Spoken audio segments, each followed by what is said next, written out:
The boy curiously reached his hand into the chest of Mrs. Skeleton, only to be slapped right across the face. Seeing his chubby girlfriend being bullied, Mr. Skeleton punched the boy so hard that he flew across the room. But unexpectedly, the boy stepped on a brain, which immediately flew up and glared at him with fiery eyes, demanding compensation for medical bills. As the boy looked around, a group of strange monsters surrounded him, and he suddenly realized this wasn't a masquerade ball. It was a monster hotel, and the owner was none other than Count Dracula. To celebrate his daughter's 118th birthday and coming of age, Dracula invited many monsters to the hotel, even bringing in Bach, Beethoven, and Mozart to provide entertainment. Dracula's friends started arriving, and the first to show up were the werewolf couple. They brought hundreds of little wolf cubs, and the entire hotel was left in chaos. One of the cubs even peed on the floor, but fortunately, a witch cleaner quickly cleaned it up, though SpongeBob wasn't so lucky.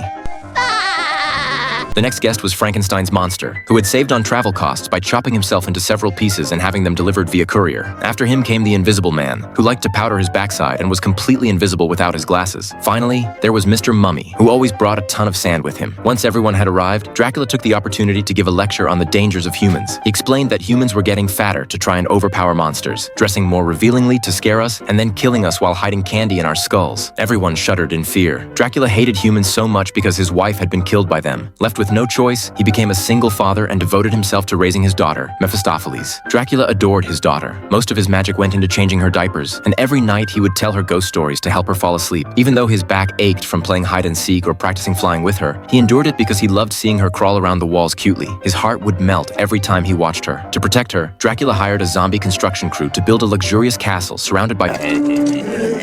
As time passed, Mephistopheles grew up. One day, Dracula went to her room to ask her to join the party downstairs, but Mephistopheles was not interested. She longed to see the outside world, but was afraid her father would disapprove. So she pretended to be pitiful and cute. Seeing her like that, Dracula's heart softened, and this time, he readily agreed to her request. He told her there was a human village not too far away, and maybe she could visit it. Mephistopheles excitedly hugged her father and then flew off toward the human village.